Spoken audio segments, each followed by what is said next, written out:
Siempre había sido un fan de Ed y Eddy cuando era niño. Incluso recuerdo la primera vez que lo vi. Estaba en un motel en Maine, lugar donde mi familia solía pasar unos días cada verano, comiendo un bajel mientras cambiaba de canales. Siempre odié tener que averiguar qué canales tenían. A mis padres nunca les gustó el show.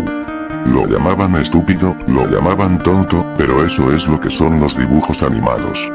Diversión tonta. Por desgracia, eventualmente comencé a ver Comedy Central en lugar de Cartoon Network, como parte de la madurez, olvidando mis amados programas para niños a favor de la comedia stand-up y los shows reales. Hace poco tiempo, me encontré con un amigo que reavivó mi interés en los dibujos animados. Realizando un poco de investigación, encontré que Ed y Eddy continuaron su transmisión mucho más tiempo después de cuando dejé de ver el programa. Una temporada en torno a la vida escolar volvió, por así decirlo, fue todo un viaje de nostalgia. El viaje no duró por mucho tiempo. Después de una exhaustiva búsqueda en YouTube, me vi todos los capítulos al fin, y eso fue todo, el final. No hay nada que odie más que cuando algo bueno se acaba. Es decir, si realmente era el final. Después de unas horas de búsqueda sobre noticias e información respecto al dibujo animado, me encontré con una subasta en línea por una colección de VHS con todos los episodios. Precipitadamente los compré, tenía ganas de obtener un formato físico que me acercara más a mi infancia de lo que YouTube me podía ofrecer. Una semana más tarde, la colección llegó al correo. El contenido del paquete tenía muy pocas cintas, cada una con varios episodios, de los cuales el dueño anterior afortunadamente había etiquetado claramente para mí. Fue entonces cuando me di cuenta. En la parte posterior de la caja se encontraba una última cinta, algo polvorienta, como si el dueño no la hubiese visto desde algún tiempo antes de enviármela. En lugar de títulos y tiempos de rodaje en la etiqueta, simplemente decía, Eden Freddy. Freddy. ¿Un error tal vez? ¿Una broma? Quizás se trataba de algún truco de Ayoen contrabandeado, en el que mezclan animaciones cual si fuera una película de terror conocida. Fuera lo que fuese, tenía curiosidad. Introduje la cinta en mi reproductor de VHS y preparando palomitas. Las rarezas empezaron directamente desde el título, Eden. La narración al inicio del verso de apertura omitió el nombre de Eddy. Cuando comenzó en sí la apertura, Eddy estaba extrañamente ausente, de hecho, fue reemplazado. En lugar del chaparro chico intrigante y avaro, había un sujeto bastante alto, de cabello largo y negro que usaba una gorra roja.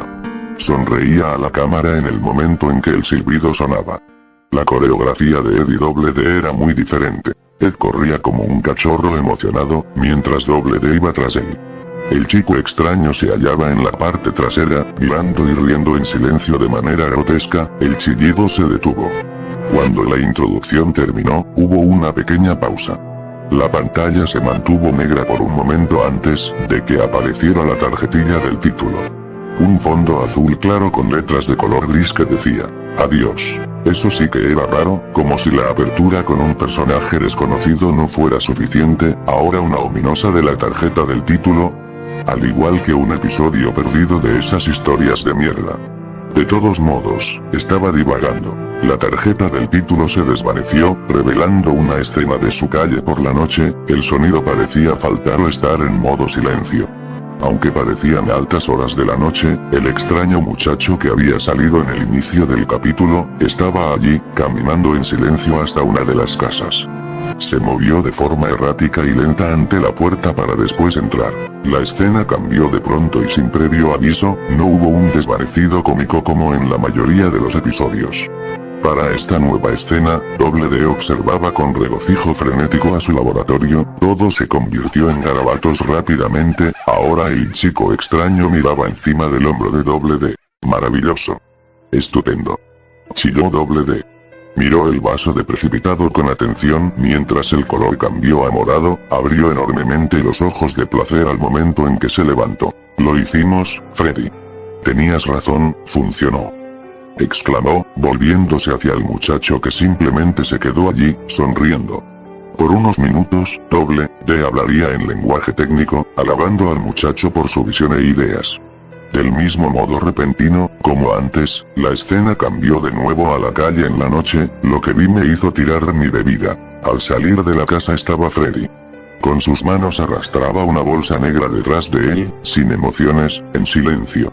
El único sonido era el del arrastre. Quedé en shock. Simplemente observaba, tenía los ojos fijos en la pantalla. Freddy se dirigió a otra casa después del cambio de escena. Freddy, ayuda a Rolf a llevar a Víctor a pastar, dijo Rolf. La escena mostraba la icónica granja de Rolf, quien parecía estar listo para un día de trabajo. Freddy estaba allí de nuevo, sonriendo y asintiendo con la cabeza. Sin esfuerzo levantó a Víctor llevándolo consigo, Rolf lo elogiaba por su fuerza. Ya entrando en el pastizal, Rolf rompió en uno de sus usuales bailes folclóricos extraños, Freddy se unió a él, como si estuviera completamente familiarizado con la cultura de Rolf. Los dos bailaron en la alegría por un minuto, antes de volver a la escena de noche. Ahora, había dos bolsas siendo arrastradas por Freddy, mientras tanto se dirigía a la casa de al lado. Para la totalidad del episodio, me encontraba paralizado. Mirando cómo él fue de casa en casa, sin hablar, sin hacer ruido. Cada casa a la que entró mostró una escena de él y el ocupante de la misma haciendo algo juntos, y cada ocasión fue una escena positiva. Jugando a disfrazarse con Sarah y Jimmy, reparando bicicletas con Kevin.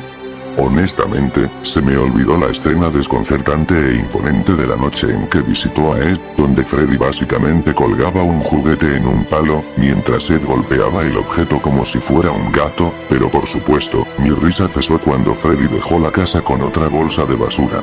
Yo tenía miedo de este chico Freddy y de lo que estaba haciendo. Por lo que vi, parecía un demonio, un seductor, involucrándose y formando relaciones amistosas, antes de emerger con esas bolsas. Lo suficientemente grandes para contener cadáveres. Este miedo mío se reforzó una vez que todas las casas habían sido visitadas. Joder. Incluso el tráiler de las hermanas Kanker fue mostrado.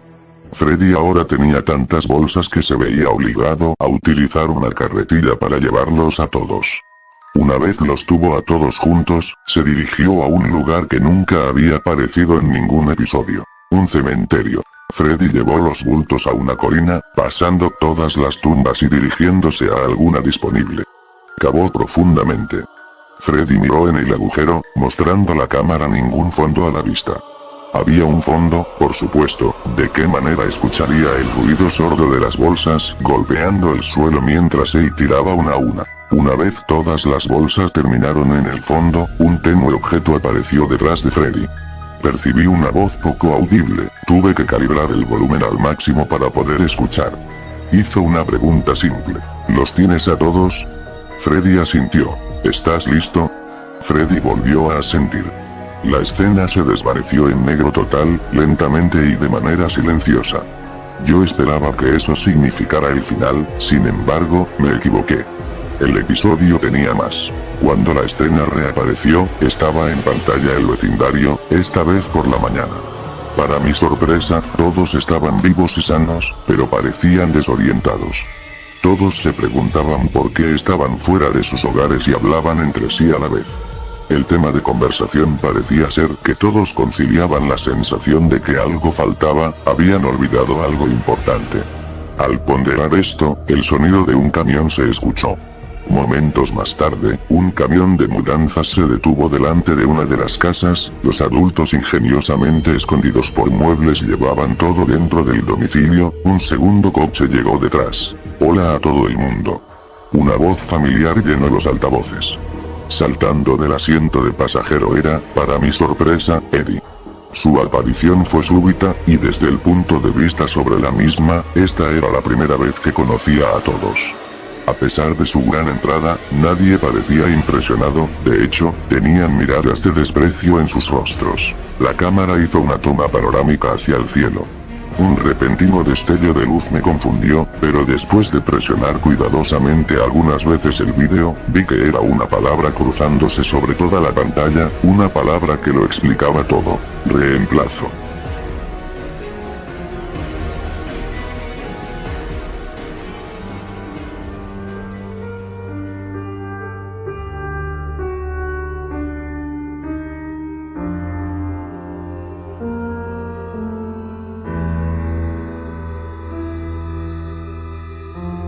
Yo era muy nuevo en eso de las series antiguas desde los 13 años, decidí ver algunas series antiguas por internet ya que las actuales me aburrían mucho. Ahí descubrí un nuevo mundo que se basa en dibujos animados antiguos, calidad un tanto pésima, chistes y acciones que para mí eran graciosas, etc.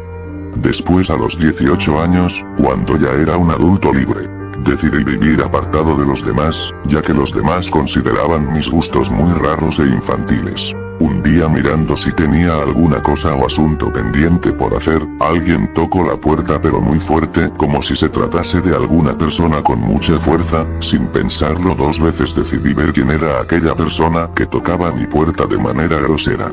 Abrí la puerta y abajo de mis pies había un pequeño paquete que tenía un sobre pequeño al lado suyo. Mirando por los lados para ver si alguien me había visto, metí el paquete a mi departamento, lo puse en la mesa y busqué algo para abrir el sobre y el paquete.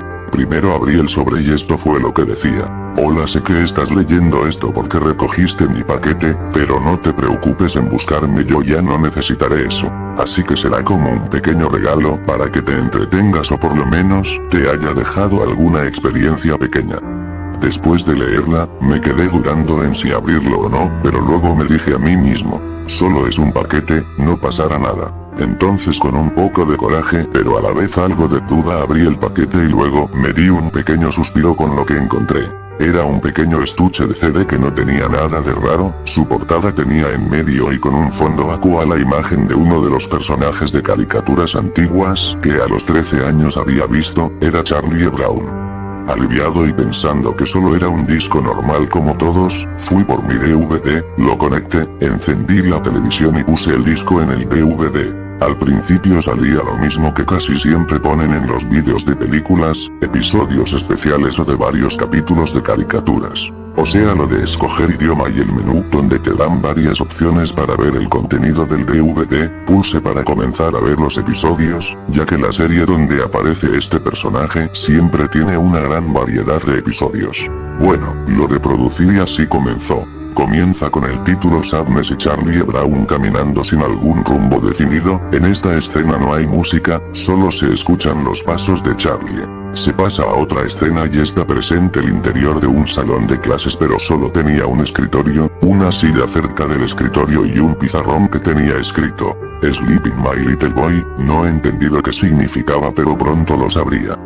Bueno, en el salón estaban Lucky, Sally, Shermie, Big Ben, Peppermint, Patty, Marcie, Violet, Frieda, Franklin, Eudora y Schroeder. En esta escena la música está presente, es alegre e infantil.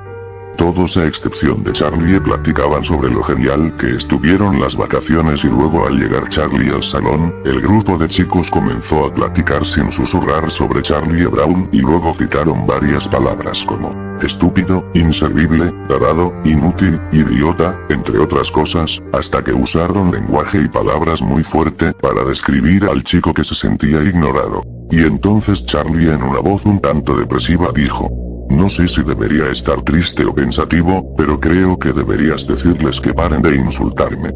Eso haré, se los diré ahora mismo. Entonces pasa otra escena y se ve a Charlie sentado y algo melancólico cerca del escritorio con unas tijeras en la mano con un líquido rojo, que al principio no entendí qué era, hasta que se dio un alejamiento y se aprecian los cadáveres de aquel grupo de chicos que lo hacían sentir menos, y ahí me di cuenta que el líquido rojo era la sangre de sus víctimas que él mismo había apuñalado. En esta escena la música es melancólica y un poco triste. Entonces Charlie, aún con aquellas tijeras manchadas de la sangre de sus víctimas, se marchó con unas pequeñas lágrimas en sus ojos de aquella escena que él mismo había provocado.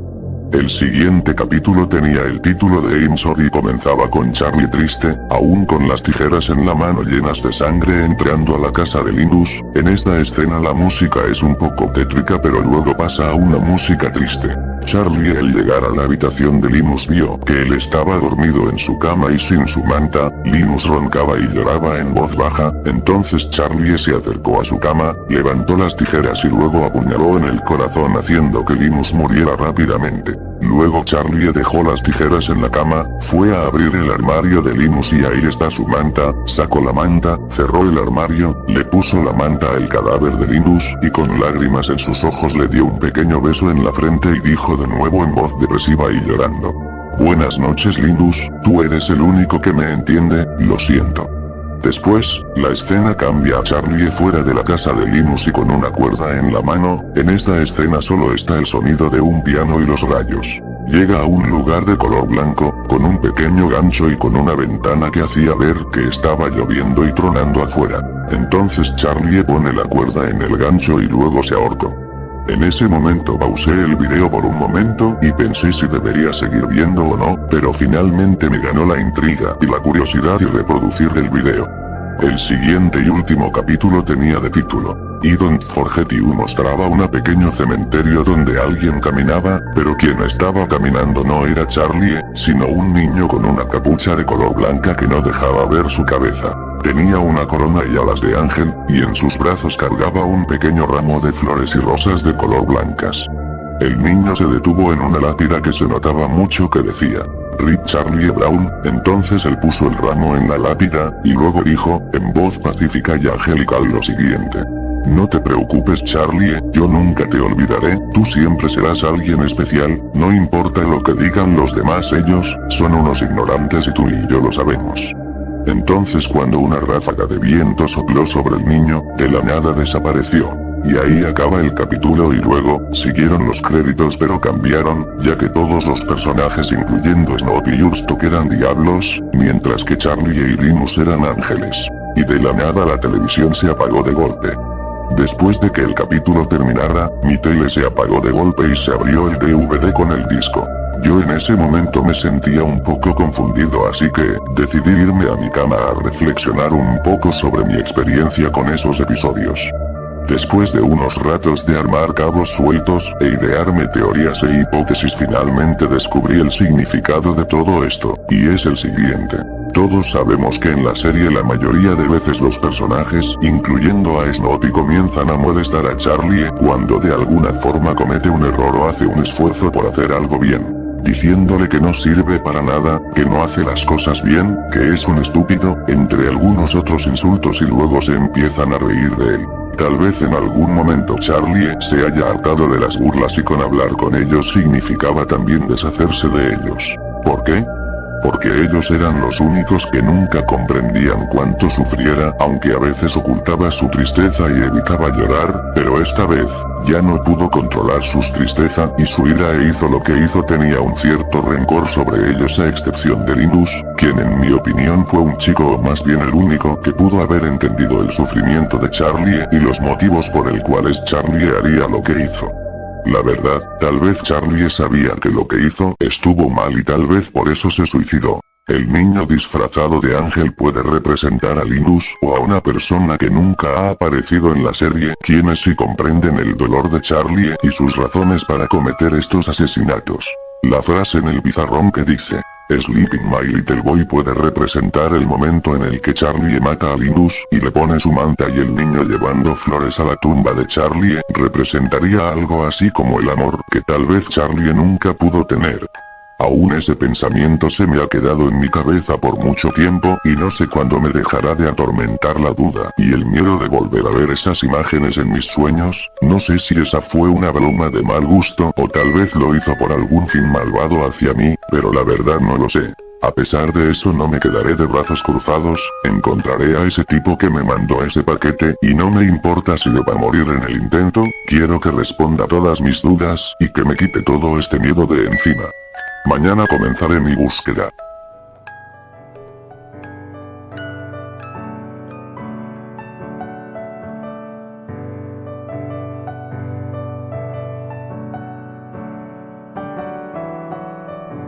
Parte 1.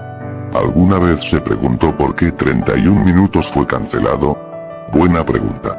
En 2007, 3 meses después del último episodio de 31 minutos filmado, hubo una reunión para todos los empleados de Aplaklack.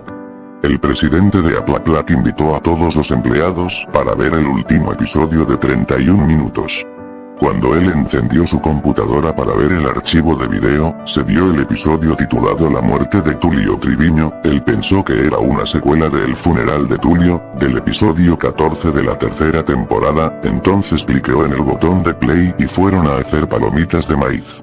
El episodio empezó con un intro impresionante, pero se inició con una gran velocidad y se paró en el título.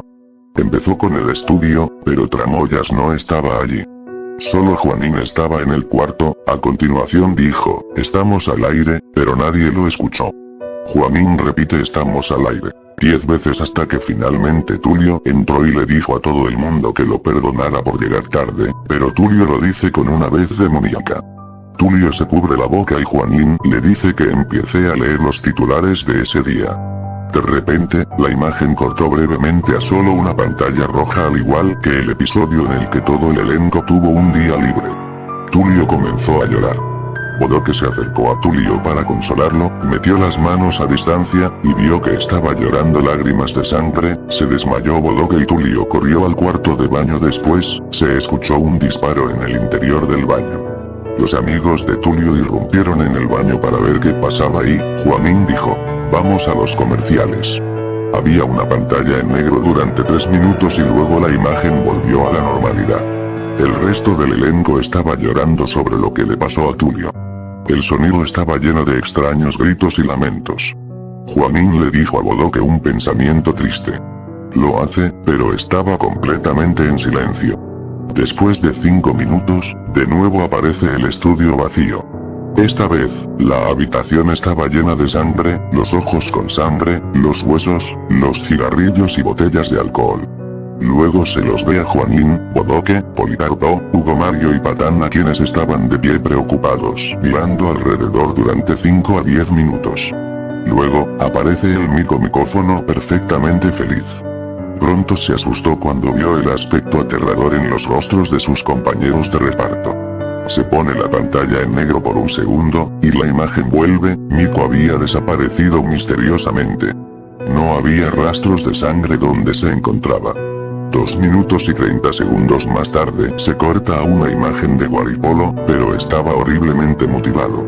La mano de Guaripolo aparece esquelética, su piel estaba cubierta de sangre, el cráneo se reventó por lo que su cerebro estaba expuesto, sus ojos habían desaparecido, y su estómago estaba a cielo abierto y sangrado. La imagen de pronto volvió a la normalidad. Luego, cambia a una escena en la que Tulio tenía una pistola en la boca. Había sangre por las paredes detrás de él. La cabeza de Tulio aparecía arrancada, y la sangre brotaba de su cuello. La palabra fin apareció. 2 minutos más tarde, aparecen el tema de cierre y los créditos en marcha. Luego estaba el logotipo de Aclaclac, pero el nombre de Carlitos Lechuga fue manchado con sangre.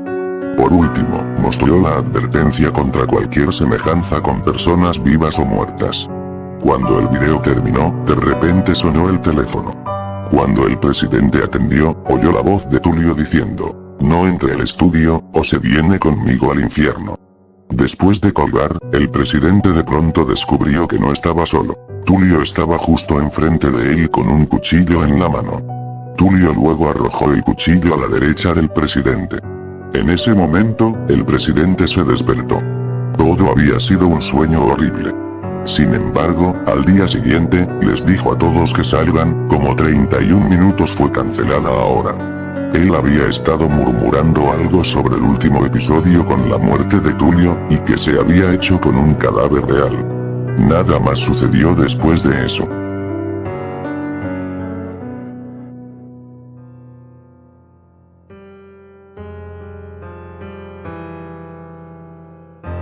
Parte 2. Mi nombre es Carlos. Yo era amigo de un empleado de Aclaclac. Tengo menos de 30 años de edad. En 2008, tuve una fiesta en mi casa con todos mis amigos. Mi amigo Federico, el empleado de Aclaclac, me dio un disco DVD. El DVD fue etiquetado como La muerte de Tulio Triviño parte 2 con un subtítulo que decía mentira. De hecho, significaba que no era en realidad una secuela de algo. Así que decidimos ver el DVD. Fue un episodio de 31 minutos.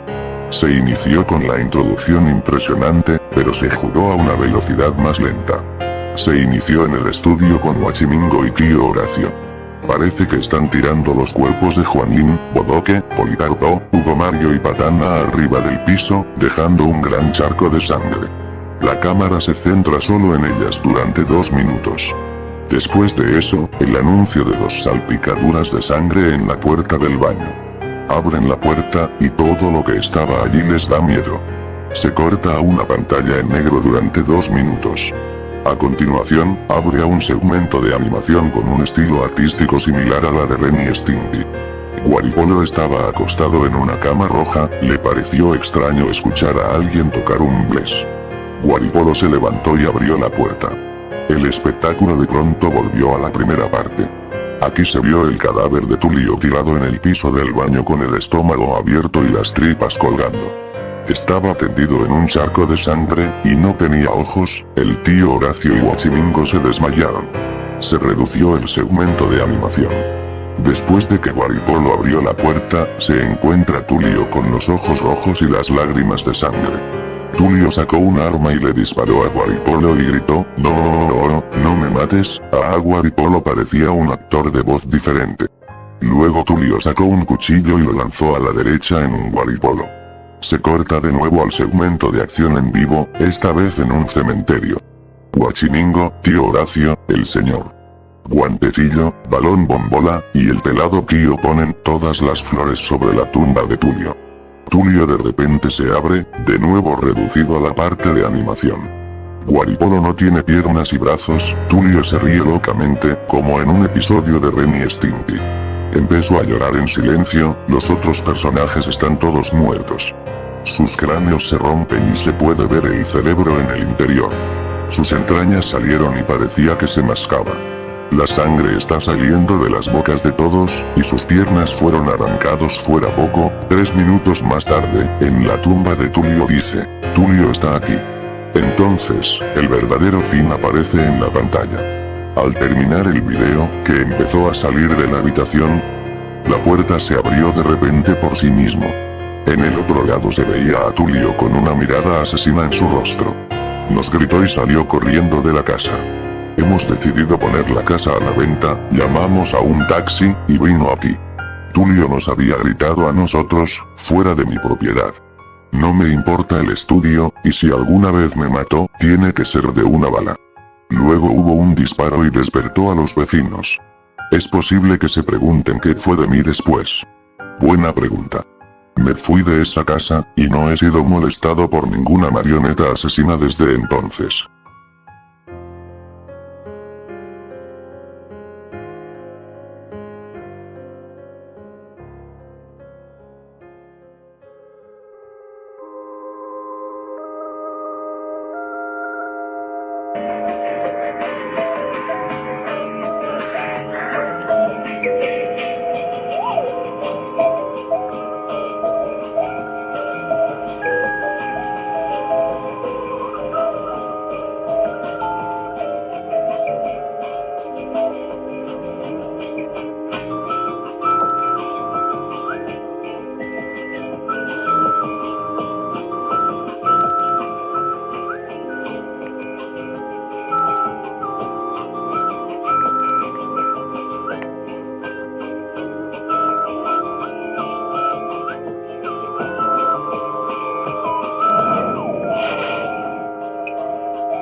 ¿Dónde está Brian?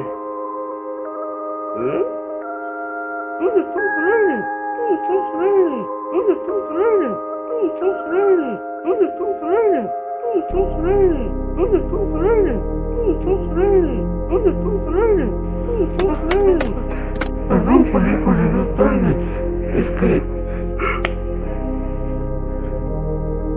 Mejor dice los titulares de hoy. Vamos a titular de hoy. Los titulares.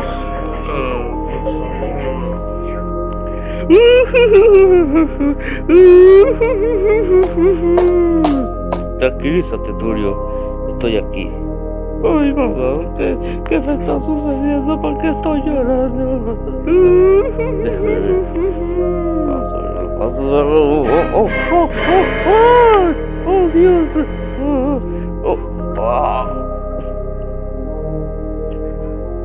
Debo ir al baño.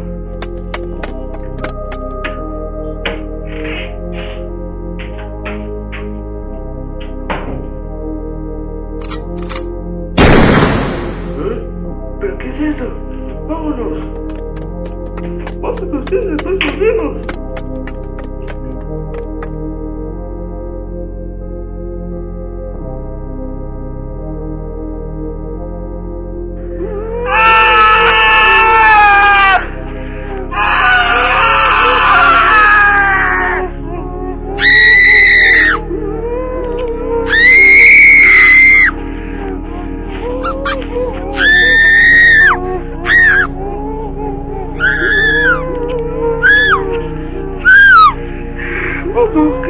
Tienes que jugar el elenco.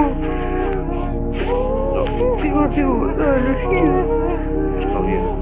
Vamos a jugar a la gira.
Se trata de una historia en cómic paralela al mundo de Chespirito, que muestra un universo enfermizo y trillado lleno de los personajes de Chespirito que todos conocemos con su lado más oscuro siendo sacado a la luz. Nadie sabe de dónde salió la historia y pocos saben cómo conseguir el cómic, más que aquellos que conocen la dirección web exacta. Se cree que fue un programa pensado por Chespirito y que, al no poder filmarlo, encargó a un dibujante la creación de dicha historia. Solo pocos han podido ver el cómic completo. La única imagen conocida es una que se encuentra a la mitad de la historia y que se supone que pertenece a la portada del cómic. A continuación, el relato. Era una tarde lluviosa en la vecindad, todos descansaban dentro de sus casas, un niño delgado y muy hambriento estaba buscando entre la basura un cartón para cubrir el hoyo de su barril, estaba congelado y resfriado. El chavo del 8 había cumplido ya 9 años y el único regalo que le dio el cielo fue una tarde de tormenta y la más intensa y escalofriante. Mientras seguía esculcando la basura, vio un periódico que en su titular decía: enfermo mental se escapa de su casa luego de asesinar a su compañero. Según el periódico, el loco apellidado Bonaparte habría sufrido uno de sus constantes ataques de un efecto derivado de la epilepsia, conocido como chiripioca, y su compañero, al intentar calmarlo de un golpe, despertó en él un extraño estado de locura que provocó que Bonaparte lo asesinara con un bate de béisbol. Sin embargo, esa noticia no fue precisamente la que llamó la atención del chavo, sino una noticia más abajo que decía que el Chapulín Colorado había atrapado al famoso Peterete, un asesino en serie que la policía llevaba años buscando. Con aquella noticia el chavo recordó cómo la noche anterior el Chapulín había visitado su barril y le había dejado un regalo de cumpleaños, era su chipote chillón y una nota que decía: tú serás quien tome mi lugar cuando sea viejo. Fue el mejor regalo que nadie pudo haberle dado, más que la torta de jamón de Don Ramón o el par de botas viejas que le había regalado Kiko. De pronto, a lo lejos, se escucharon sirenas.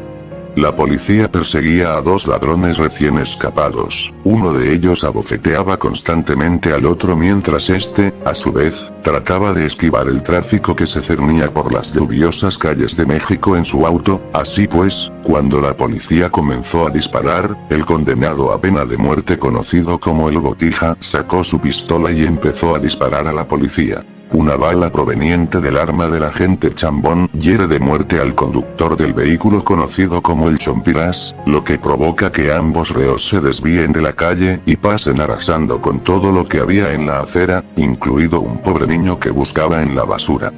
Ambos fugitivos terminaron impactándose contra una pared y muriendo de contado en el choque. Mientras Chambón y su compañera revisaban la escena del crimen, vieron a lo lejos una silueta de dos personas en el piso. Al acercarse vieron lo peor. Era un hombre de sombrero celeste con bigote y muy delgado llorando y abrazando fuertemente a un niño que agonizaba y respiraba entrecortadamente.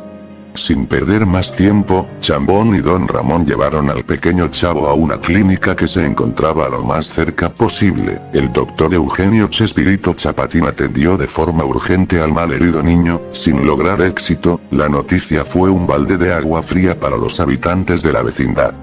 Todos lloraban aquella terrible pérdida. En la vecindad se habían reunido todos sus habitantes y personas que conocían y compartieron momentos con el Chavo del Ocho, entre ellos se encontraba el Chapulín Colorado. Parecía molesto, y entre sus ojos llorosos inyectados en sangre se veía un repudio total por la gente que allí se encontraba. Había llegado el momento de hablar. Se paró frente a todos y con un lamento en su voz dijo: ¿ven lo que pasa cuando dejan a un niño a su suerte? Nadie fue capaz de alimentarlo, de vestirlo, de darle un hogar, preferían irse de parranda o engreír y engordar más a sus hijos. Malditos. Mensos. Son unos mensos. El Chapulín dio media vuelta y se fue. Aquella noche alguien incendió la vecindad. Un ser vestido de negro y con antenas de vinil azules fue visto salir de la vecindad con aquel infierno a sus espaldas. El Chapulín había enloquecido. Se cansó de tanta injusticia, de tanta nobleza, incendió la vecindad y se llevó el barril en sus hombros. Aquel traje rojo, aquella señal de inocencia y nobleza, se lo llevaría su más grande fan a la tumba. Vistió al chavo con su atuendo, que tanto tiempo aquel niño soñó tener. Metió su frágil cuerpo dentro del barril junto a una revista y una torta de jamón. Cerró el barril y empezó. El Chapulín Oscuro se llevó el barril fúnebre al cementerio. A la mañana siguiente apareció una tumba que decía: aquí descansa Chente el Chavo Bolaños. Y sobre él, un chipote chillón negro.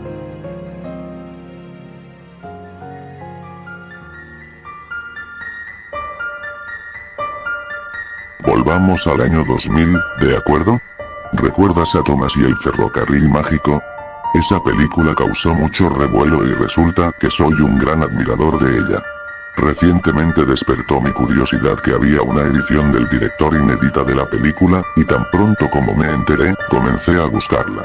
Intenté ponerme en contacto con las personas que trabajaron en la película, a través de correos electrónicos o llamadas telefónicas, pero nunca obtuve una respuesta o solo obtuve un contestador automático.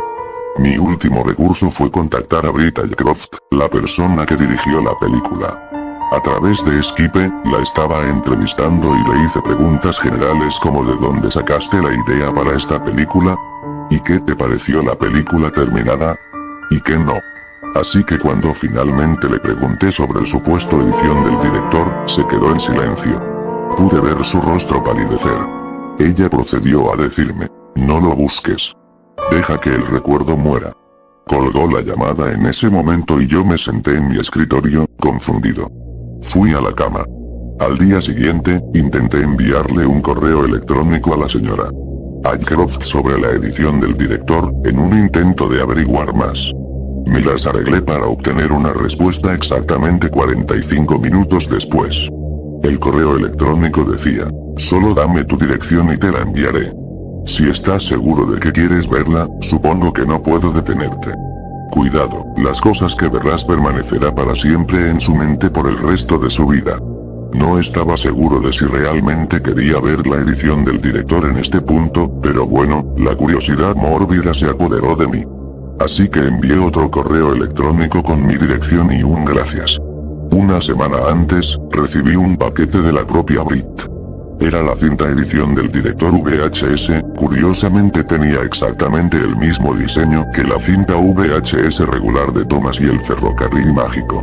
Lo metí en mi reproductor de VHS y lo dejé sonar. Los familiares tintineos del logo no se escucharon. Bueno, lo estaban, pero el audio estaba muy distorsionado y se reproducía al revés. Tenía peces con ojos rojos sonriendo en el fondo, y se queda estático mientras aparece el logo de Alliance Pictures. El logo de Guyane Pictures estaba allí, y estaba muy distorsionado y se reproducía al revés, estático en el fondo. Una vez terminado el logotipo, se vuelve negro. El audio todavía se está reproduciendo. La introducción del archivo fue diferente, ya sabes, la parte en la que Thomas conoce a Perky, ¿verdad? Bueno, simplemente se queda ahí. Simplemente se congeló en Thomas. No se movió en absoluto. Ni siquiera podías escuchar la voz de Thomas. Fue simplemente un silencio total. La pantalla permaneció en Thomas durante unos 6 minutos hasta que la cinta cortó la escena de Thomas y el conductor conduciendo por la barandilla. Vaya, esto fue bastante tarde en la película. Pero no hubo sonido. Se cortó a estática durante unos 5 minutos, pero de nuevo quedó en silencio. Lo extraño era que podía hacer una especie de video oculto en la estática. Se veía como el señor conductor, que ya no estaba en Thomas, simplemente tirado en la barandilla, y Thomas de alguna manera atropellaba continuamente al señor conductor y la sangre y las tripas salpicaban la pantalla. ¡Ay, enfermo! Estuve a punto de vomitar, pero después de que terminó el videoclip, la película pasó a la escena en la que Thomas conducía a uno de los personajes de la película, pero seguía en silencio. Cuando llegó a la escena de Thomas siendo perseguido por Diesel 10, una vez más se quedó estático. Esta vez, afortunadamente, no hubo ningún video oculto, y solo fue estático regular. Cortó a la toma de Thomas dejando a James en los cobertizos de Timoth, con Diesel 10 suspirando. Sin embargo, la escena duró más de lo que esperaba.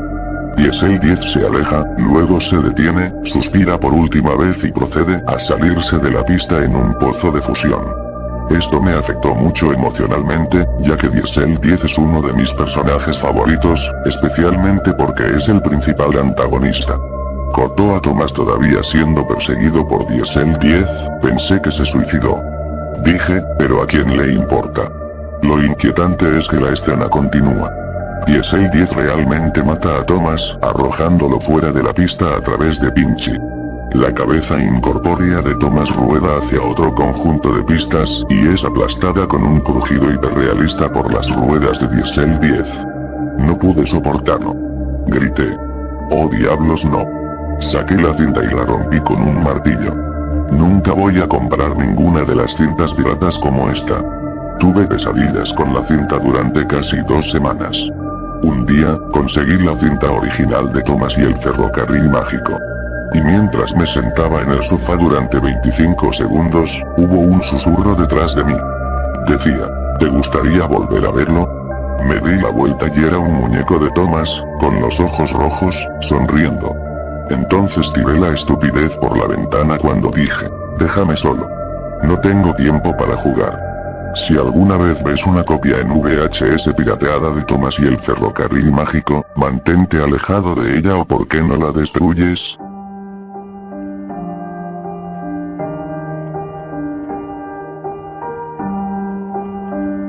Ya era adulto, tenía 23 años y mis padres murieron en un accidente de tránsito. Por desgracia mía, no tenía a nadie a mi lado, mis parientes más cercanos vivían en Carolina del Sur, algo muy lejos de Alabama, Estados Unidos. Nosotros éramos los únicos de la familia que no teníamos el mínimo contacto cercano con nadie. Como yo no trabajaba y no podía mantener solo el departamento, tuve que conseguir algún empleo rápido, algo que me encajara y que me gustara. Fui cuadra por cuadra, buscando negocio por negocio algún cartel de se busca empleado o se busca ayudante. No tuve suerte este día, lo iba a intentar mañana. Me acosté, puse el despertador a las 7 para ir bien temprano a buscar trabajo. Dormía tranquilamente hasta que me llegó a mi cabeza recuerdos de lo que pasó ese horrible día en la casa de mi mejor amigo Juan. No pude conciliar el sueño en toda la noche, me llegaban y llegaban recuerdos.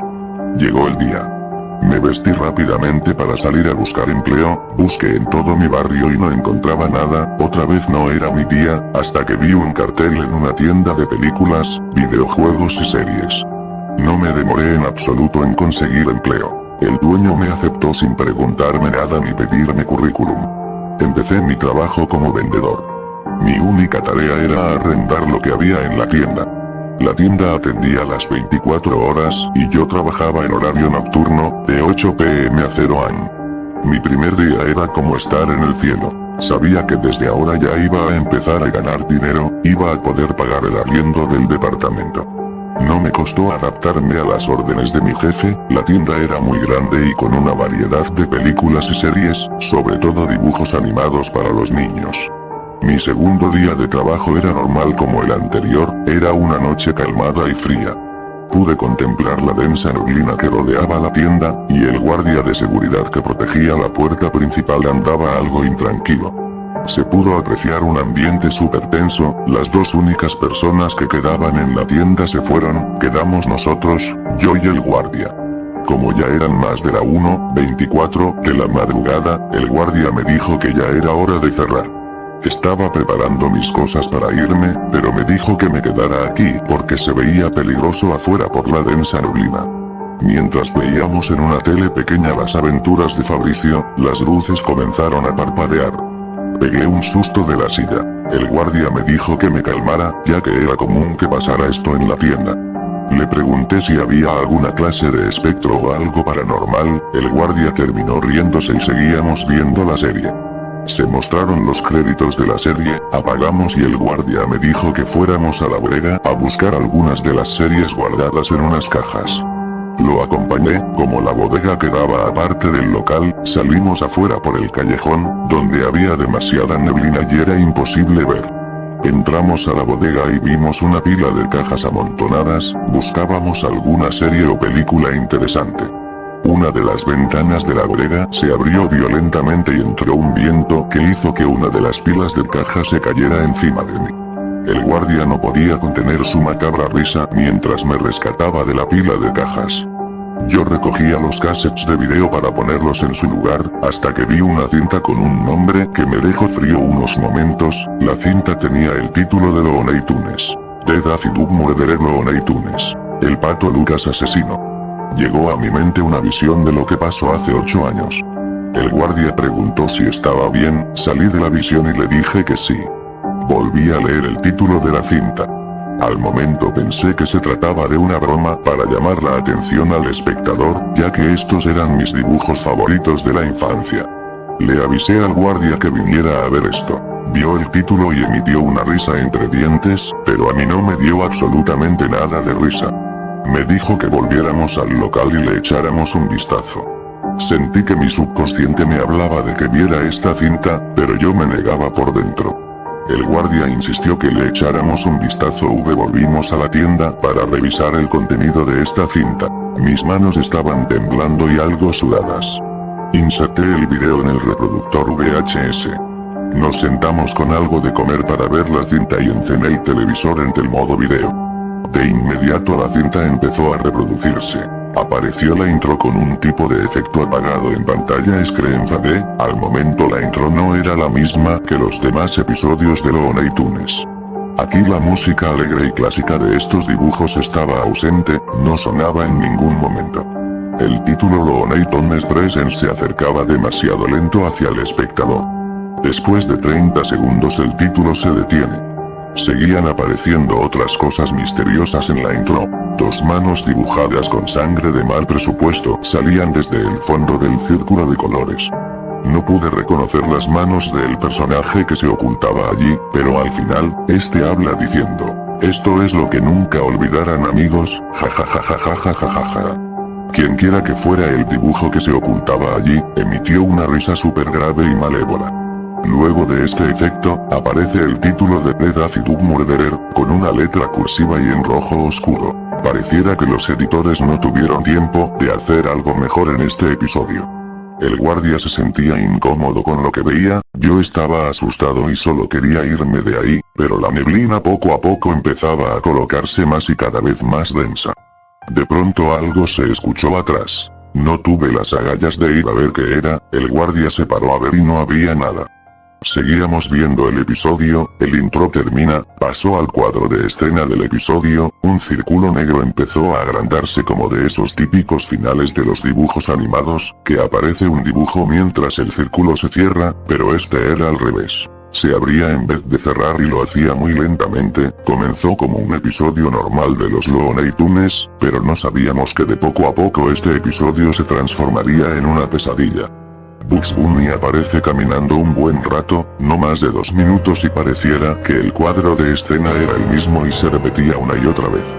Luego de los 2 minutos, este saca una zanahoria de su bolsillo y lo empieza a masticar con una brutalidad. Pude sentir el enojo que tenía el conejo Bugs Bunny, podíamos ver cómo la escena se cortaba cada 15 segundos y volvía a la misma. Bugs Bunny comiendo una zanahoria, esto duró más o menos 35 segundos. Un cuadro negro se interpone en la escena por 15 segundos, pasa a otra y vemos a Bugs Bunny sentado en el borde de un árbol mal dibujado y sin hojas.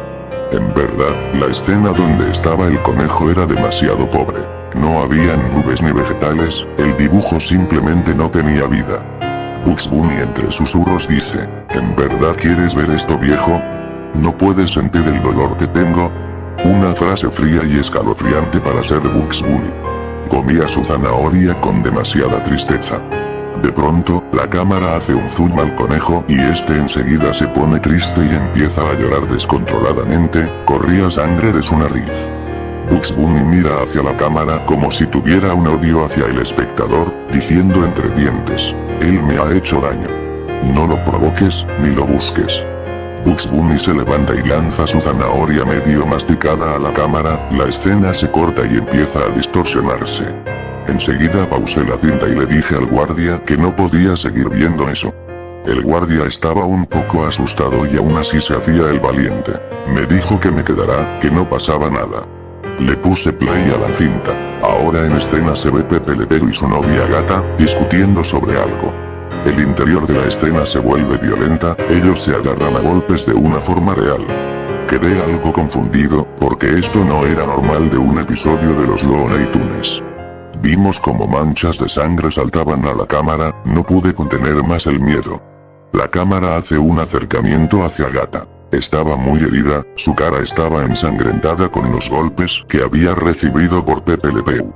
Esta tenía una pierna quebrada y un hueso dibujado de muy buena calidad estaba en su pierna como si fuera una fotografía muy bien recortada, pegada en la escena. Lo más raro de esto, es que el hueso era lo único dibujado en calidad en el episodio. La sangre no paraba de saltar, un ruido extraño sonó en el interior de la escena y todo se vuelve violento.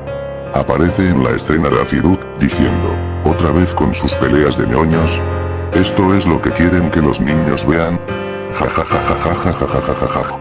El pato Lucas emitió una risa muy parecida a la que se escuchó en la intro. El guardia estaba confundido al igual que yo y no podíamos creer lo que estábamos viendo y qué clase de cinta era esa. Pato Lucas, sonriendo malvadamente dice: hagamos algo divertido con esta basura. Era increíble el diálogo que usaron para crear este episodio, palabras con doble sentido y palabras muy malas y groseras. Lo que vi después hizo que se me pusieran los pelos de punta. Pato Lucas saca de detrás de su cola un cuchillo, empieza a apuñalar a Gata en varias ocasiones hasta provocarle la muerte. La cámara hace un enfoque a Daffy Duck. A este se le ve sin ojos, como si se los hubieran borrado, tenía una sonrisa demoníaca que daría un susto a cualquiera. Sonriente, empieza a reírse por 30 segundos con una risa macabra y escalofriante. Luego de estar satisfecho con asesinar a Gata, empieza a violar el cadáver muerto de Gata. Este le dice ya en el piso ya muerta. ¿Te calienta que te lo metan, perra? Guajajajajajaj. Pato Lucas se para y escupe sangre sobre la cara de Gata, mientras Pepe Le Pew se siente alegrado y riéndose de la muerte de su novia Gata. Le dije al guardia que pausaría la maldita cinta enseguida, pero el control no funcionaba y las luces empezaron a parpadear con demasiada frecuencia. El episodio seguía en marcha. Pato Lucas riéndose, decapitándose a Pepe Le Pew, cortando su cabeza y mostrándosela al espectador, mientras dice, ¿esto es lo que querían, niños? ¿Les gusta la sangre?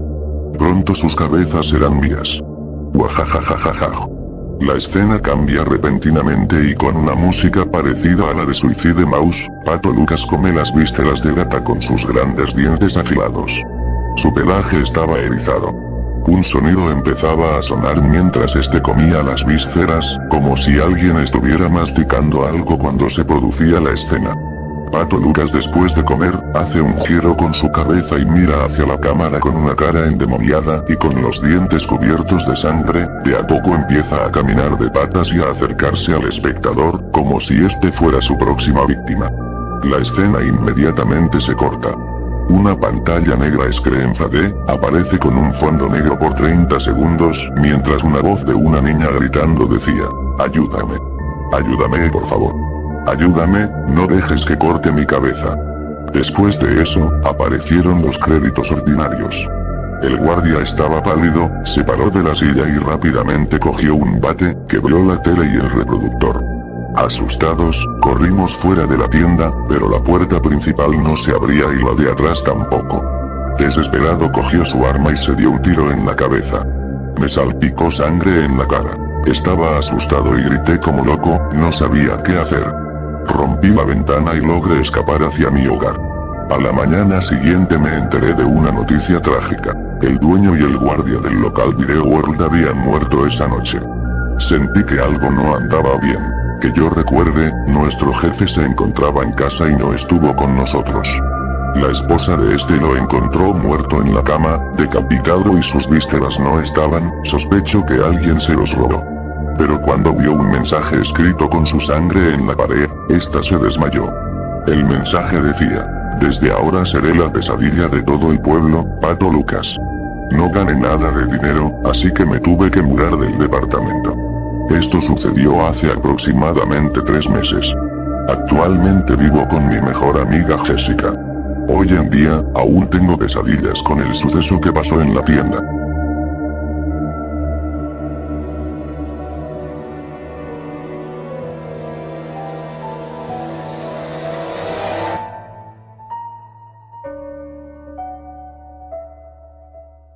Si ya tienes cierta edad, seguramente puedes recordar aquella caricatura basada en las peripecias de un gato y un chihuahua. Ren y Stimpy fue una serie animada que consta de 5 temporadas, y una sexta en Adult Party, transmitida originalmente por la cadena Nickelodeon.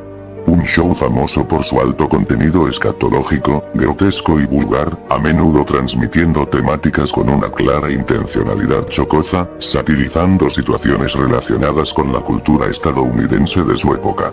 La serie era producida originalmente por Spunko, una productora de animación propia del señor John Kricfalusi, creador y director de la serie, del año 1990 a 1996, hasta que hubo fuertes diferencias con los ejecutivos de Nickelodeon, provocando incluso el despido del propio John Cage Show. Entonces pasó a ser parte de Games Animation, un subsidio de Nickelodeon. Sin embargo, este mismo eventualmente canceló definitivamente el show, finalizándolo con 5 temporadas que era ya su estándar para la duración de series.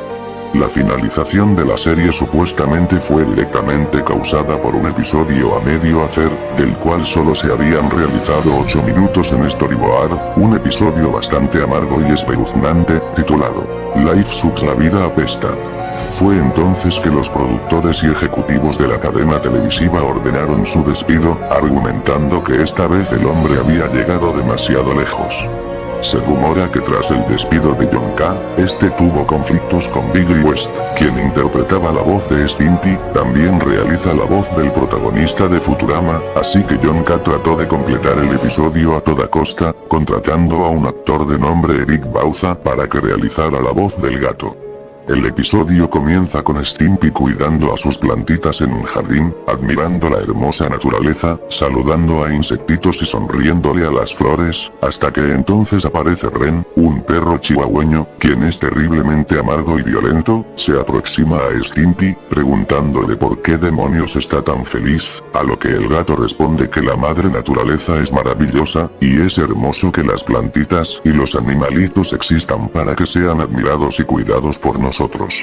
Ren lo llama idiota, afirmando entonces que la vida apesta. Stimpy le pide a Ren que no diga eso, que tal aseveración no puede ser real, entonces le incita a que observe sus bellas flores y a sus hermosos colores. Ren comienza a irritarse y le exige a Stimpy echar un vistazo más cercano a sus flores, ya que tanto le gustan. Stimpy observa a un insectito caminando sobre el tallo de una planta, a quien saluda de manera amistosa. El insectito responde de manera alegre al saludo del gato, pero entonces se puede apreciar a una espeluznante mantis religiosa depredando al insecto, quien lo toma de manera agresiva y comienza a devorarlo de manera detallada, pasando cada mordisco desde la punta de las antenitas hasta sus patas. Se pueden escuchar los gritos de agonía del insecto seguidos por el crunch húmedo y sangriento de la mandíbula de la mantis. La música de fondo empieza a tomar un giro estresante. Stimpy ahora puede verse claramente alterado y asustado, preguntando a su compañero qué es lo que está pasando. Acto seguido, Ren le dice que de eso trata la vida, de asesinato, usa explícitamente la palabra morder, repitiendo varias veces, tortura y asesinato, así funciona la vida, es una lucha por la supervivencia. Stimpy intenta huir, pero el perro lo carga y lo azota contra el suelo, aplastándole la cabeza y obligándolo a ver cómo insectos agresivos son abusivos con mariposas, orugas y otros insectos indefensos. ¿Puedes verlo ahora, Stimpy? Tortura, asesinato, mutilación, ahí está tu vida, piensa en ello, esto sucede billones de veces en todo el mundo.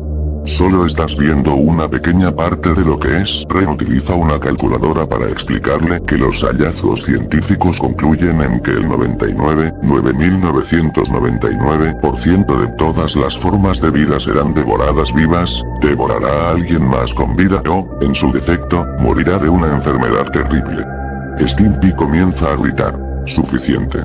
Mostrando en su fisonomía síntomas de una enfermedad. Le salen ronchas y empieza a toser, en este punto se le puede observar totalmente perturbado y angustiado, caído de rodillas por el dolor. La vida es una lucha constante por la supervivencia, asesinando y torturando. Chilla Ren. Stimpy entonces estalla en un grito de pesadez, pidiéndole a su compañero que pare. Ren le grita que esas son las leyes de la naturaleza, de eso se trata la vida, y que ya es momento de que afronte la realidad de la vida. Entonces el perro finaliza su discurso diciendo, te he dicho que la vida apesta. En la segunda parte del episodio, Ren le está leyendo un cuento a Stimpy, llamado La Cruzada de los Niños. Trata sobre un niño que tiene el sueño de llegar a un lugar maravilloso y pacífico, una tierra prometida. Junta a varios niños para llevarlos a ese lugar y caminan hasta que los zapatos se les desgastan. Cruzan un río, en el que varios niños murieron ahogados y devorados por pirañas. En una imagen se puede apreciar el cadáver de un niño con el ojo salido, siendo devorado. Los niños que sobrevivieron deciden continuar. Al llegar a una montaña, unos cuantos suertudos murieron de hipotermia, mientras que otros murieron de frostbite, congelamiento, afección en que las extremidades se congelan hasta que se amputan. Los dibujos del cuento dejaban entrever los dedos amputados de los pies de los niños, e incluso se podía apreciar como un lobo estaba a punto de asesinar a otro niño. Stimpy no puede creer lo que está escuchando. En medio de ataque de ansiedad, comienza a llorar y le pregunta a Ren qué tan pequeños eran esos niños, a lo que el perro le responde que eran muy pequeñitos, y que incluso tenían hermanitos. La historia sigue, los niñitos cruzan un bosque, en donde son emboscados por guerreros, gráficamente destazados y aplastados. Stimpy estalla de nuevo en llanto, le exige a su compañero que, por favor, le diga que algunos niñitos lograron llegar a esa tierra prometida. Ren le responde que sí, unos cuantos, y que vivieron largas vidas sirviendo como esclavos y siendo torturados. Stimpy de nuevo comienza a llorar. Ren le pega una paliza y finalmente le dice, esa es la vida, Stimpy, vacía, sin significado, cruel. La vida apesta. Stimpy trata de hallar una versión alternativa, preguntándole a Ren sobre cosas lindas y maravillosas. Evidentemente está extremadamente asustado y perturbado mientras trata de encontrar otra forma de ver la vida. Al final a Ren se le puede ver irritado, a punto de responder algo, pero el episodio entonces finaliza de forma abrupta. Tobe continúe. Datos curiosos: se sabe actualmente que Nickelodeon despidió a Yonka al final de la segunda temporada de la serie, mientras que Games Animation realizó las otras 3 temporadas bajo la dirección del mismo. Cuando de nuevo fue cancelada la serie, debido a los supuestos conflictos y retrasos que Yonka procuraba, este mismo se fue a Spikev, donde se realizó la 6ª temporada en Adult Party, solo para adultos, en donde se le permitió transmitir contenido mucho más fuerte, grotesco y colorido. Pese a las libertades que Spikev le dio acá, se rumora que volvió a ser despedido debido al episodio Life Sucks. Eso sí, se sabe de otros episodios que incluso tienen un nivel de violencia igual o mayor a Life Sucks, como por ejemplo, Ren se Except. Finalmente Yonka amenazó con terminar el episodio Life Sucks por sus medios y que incluso lo transformaría en una película. Sin embargo, hasta la actualidad se desconoce si el proyecto sigue en desarrollo. Se puede consultar el sitio web personal de Yonka para más información. Muchos internautas, fans y animadores han criticado a Yonka por este episodio, etiquetándolo con calificativos muy fuertes, que van desde llamarlo conflictivo hasta psicópata. Contra lo que popularmente se cree, es imposible realizar un análisis psicológico sobre la personalidad o las intenciones del autor, en este caso Yonka. No es la psicología sino la hermenéutica la encargada de interpretar obras, que incluso la misma nos dice, Ricoeur, 2003, que, en determinado punto, una obra toma cierta vida independiente del autor y que no hay manera de interpretar un significado original a menos que se le pregunte directamente al mismo. Si no se tiene el autor disponible, se puede interpretar de acuerdo a la realidad simbólica de uno mismo. Sin embargo, es abusivo pretender etiquetar al autor original con nuestras interpretaciones. A pesar de los rumores, es imposible conocer algo certero acerca de Yonka a través de este oscuro suceso. Lo que sí es claro es que el episodio muestra lo que en psicología, Seligman, 2011, vendría siendo una pauta explicativa pesimista, en donde se pone en pedestal una tendencia oscura, peligrosa y triste que deja al individuo como incompetente y vulnerable. Como dato curioso, el libro que Ren le está leyendo a Stimpy en la segunda parte del episodio, La Cruzada de los Niños, realmente existe, y tiene un trasfondo histórico después de la Cuarta Cruzada. Se dice que engloba hechos reales y ficticios, desde las visiones de un niño alemán o francés sobre un lugar hermoso, la conversión pacífica de los musulmanes hacia el cristianismo, la marcha de unos niños hacia el sur de Italia, y la venta y trata de menores como esclavos.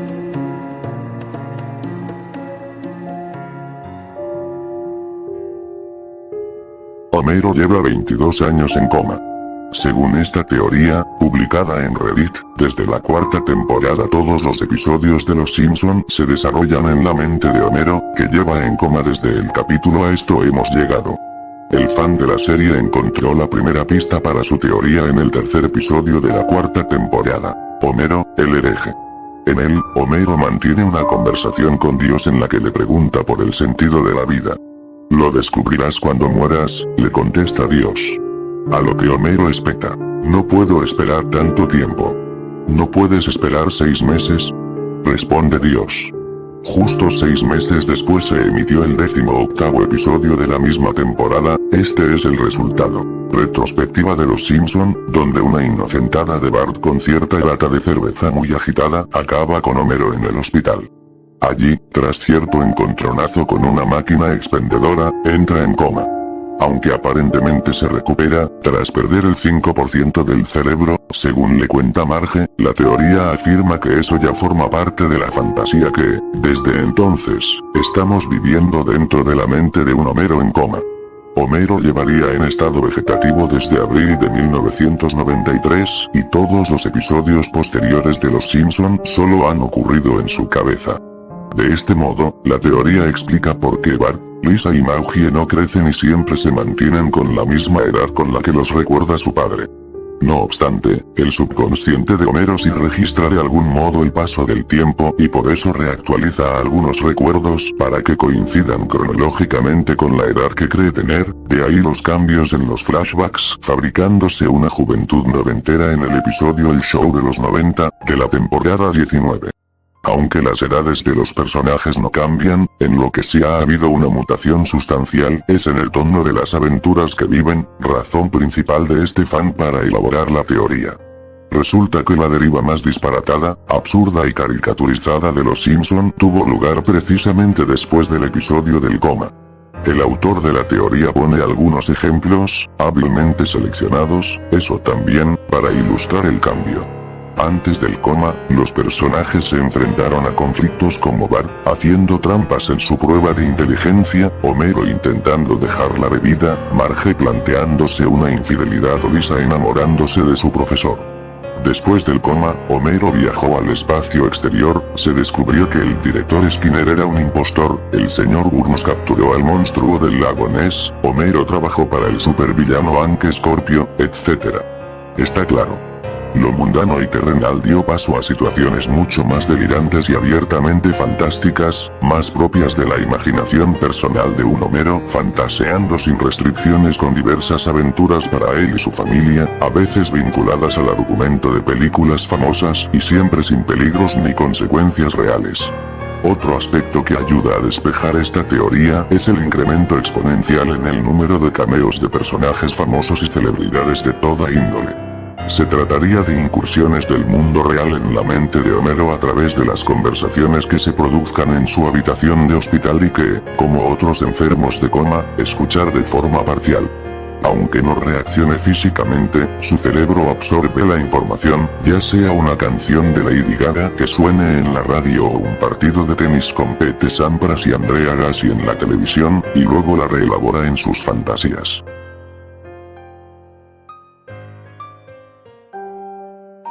¿Sabes cuál es la verdadera historia detrás de los dibujos animados de KND?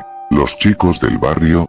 Esto es un poco más complicado de explicar, porque casi todo el dibujo no es más que farsa, un truco hecho por la mente de un paciente, truco nada fácil de entender, y que la mayoría de las veces pasa desapercibido. Vamos directo a la historia, de manera rápida y bruta. KND no es más que solo un sueño, sí, y muy diferente a lo que todos pensarían. No se trata del sueño de número 1, pero sí de número 2. El chico gordo que soñaba con volar.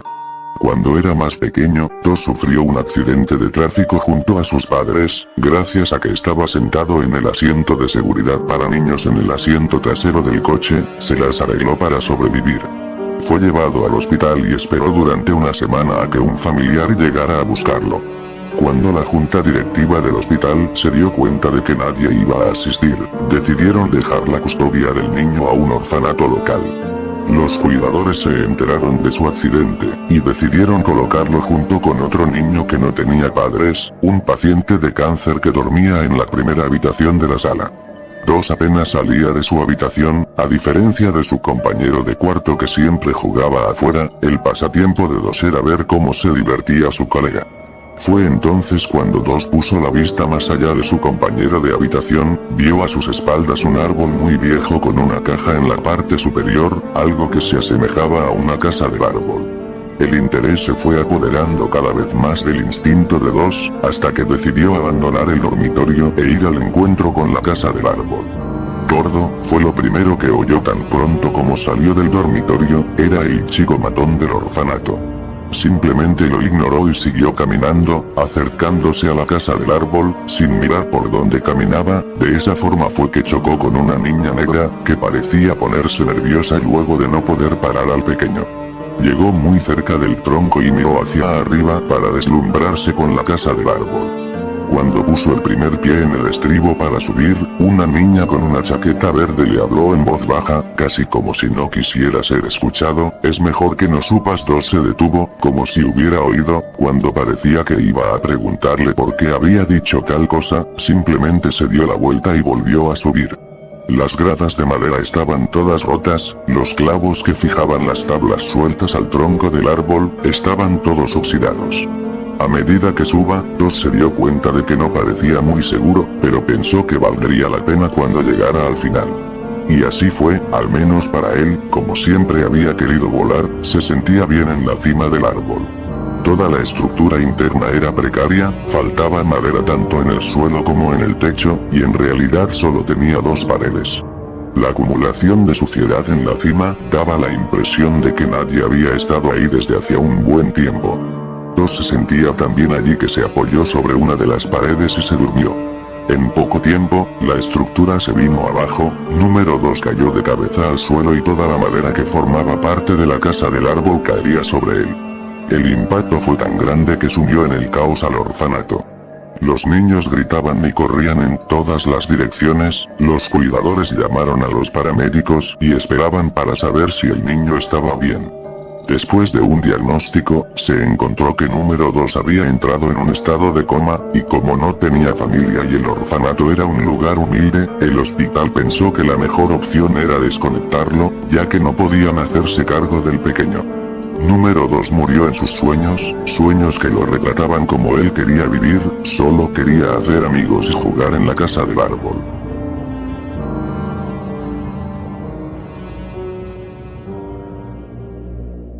Esta imagen que ven en pantalla es una de las tantas imágenes de archivo que fueron recuperadas a partir de la liberación en línea de un lote de cartuchos de Nintendo 64 en versiones prototipo pertenecientes a varios títulos lanzados para el mismo periférico justamente hacia finales de los años 90, South Park 64 y South Park Rally respectivamente.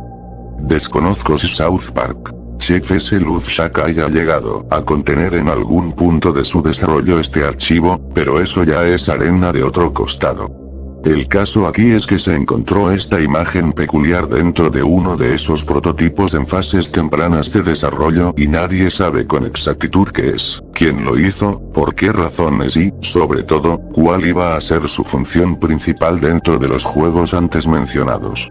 Aunque bueno, uno si no conoce de primera mano el nombre del archivo, no sabrá inmediatamente a qué personaje se intenta asemejar, pero ya me puedo llegar a imaginar que tú sabrás a quién aparenta representar. El archivo en sí se trata de una textura gráfica sin usar, el cual contiene un dibujo mal logrado del personaje de Stan, con el cuerpo más alto y los brazos más largos de los que habitualmente posee. Sus ojos carecen de escleróticas, su boca parece haber sido pintada de mala gana formando una triangular sonrisa y, en efecto, posee una mancha negra mal pintada en el centro de la cara que parece ser su nariz, algo bastante insignificante si no tomas en cuenta que a todos los niños del espectáculo no se les pinta la nariz en lo habitual. Aparte de todo eso, tiene la peculiaridad de que el color de su ropa se ha visto fuertemente alterada, asemejándose más a los ropajes originales que Stan tenía en el corto piloto Jesús vs. Frosty del 92, lo que apenas le da algo propósito en los títulos antes mencionados. Parece algo hecho en joda, pero dado a la extraña incertidumbre que la imagen ha llevado consigo estos últimos días, yo creo ser la única persona indicada para explicar el origen de esta susodicha imagen. Lo cierto es que, cuando recientemente vi este archivo posteado en los foros de un CN64, me vinieron a la memoria recuerdos lejanos de por allá de finales de los años 90, cuando el efecto I2K era de lo único que se hablaba y del sorpresivo éxito en taquilla de la película de South Park. ¿Por qué ahora menciono todo esto? Bueno, lo cierto es que yo formé parte del desarrollo de South Park 64 mientras trabajaba por aquel entonces para la empresa Iguana Entertainment, allá por el lejano año del 98 en Austin, Texas, más específicamente como diseñador gráfico del mismo.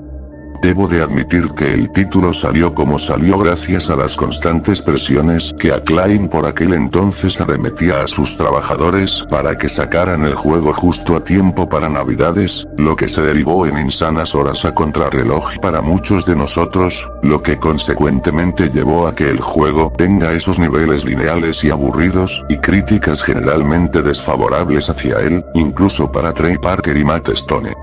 Para resumir, el desarrollo de South Park 64 fue un desastre completo, pero para ojos de Acclaim eso daba igual. Si ponía South Park en el título, equivalía a pasta, muchísima pasta, pero bueno, ya me estoy saliendo del tema. El caso es que yo estuve trabajando en aquel título en sus primeros 3 meses de desarrollo diseñando las texturas, los gráficos y todo eso, aunque se me hacía raro que el equipo creativo decidiera apostar por el diseño en 3D en un juego ambientado enteramente en South Park, que es más de 2 dimensiones que de otra cosa, aunque supongo que era más por el auge de los entornos en 3 dimensiones de por aquel entonces.